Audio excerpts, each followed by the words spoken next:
Ya, sesama mahasiswa, saya mendengar ada suara yang aneh. Sesama, ya saya mantan mahasiswa tua. Dan sesama mahasiswa tua kita tahu lah ceritanya bagaimana. Mungkin suatu waktu kita harus bikin judul lagunya dosen.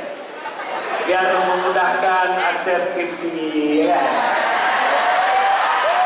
Kemudian bagi mahasiswa tua dibebaskan SPP. Kalian kalau apaan terselubung ya hal yang seperti itu. Terus, apa lagi? Ya, permasalahan mahasiswa tua. Dan pastinya kalian bisa ya, kita bisa nyanyi sama-sama ya. Lemah muda bisa ya. Kita tes ya. Lemah anak muda. Bisa. Tapi nanti nih, lemah muda aja. Lemah anak muda. Nanti yang nampak berapa biasa yang bilang, biar jelas. Okay? Ready? Come on.